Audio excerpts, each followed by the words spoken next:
সুপ্রিয় দর্শক, এই মুহূর্তে টিভির সেটে কাছে কিংবা দূরে, দেশে এবং দেশের বাইরে, ওয়ান লাইনে যে যেখানে এই সময় দেখছেন, সবাইকে জানাই অভিনন্দন ও শুভেচ্ছা।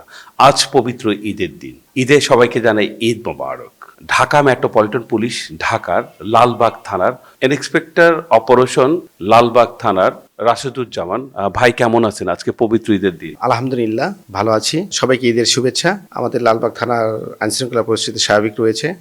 আইনশৃঙ্খলা পরিস্থিতি স্বাভাবিক রাখার জন্য আমাদের mobile team, patrol team, food patrol, checkpost, গরুহাটের ডিউটি চলমান রয়েছে। হ্যাঁ, আল্লাহর রহমতে আইনশৃঙ্খলা পরিস্থিতি স্বাভাবিক রয়েছে এবং সুন্দর একটা ঈদযাত্রা আমরা জনগণকে উপহার দিতে পারবো।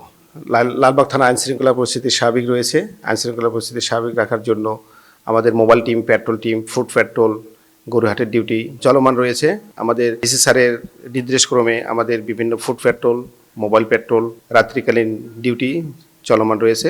কোথাও কোনো চুরি, ছিনতাই, রাহাজানি এই ধরনের কোনো সংবাদ পাওয়া যায়নি। আলহামদুলিল্লাহ, ভালো আছি।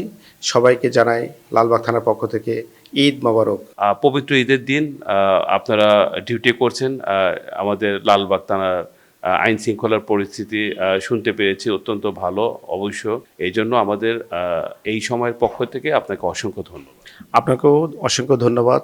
আবার জানাই ঈদ মোবারক। এই সময় মনের কথা বলে, এই সময় সময়ের পথে চলে, এই সময় সমাজের কথা বলে, এই সময় সময়ের পথে চলে, সবার কথা বলে।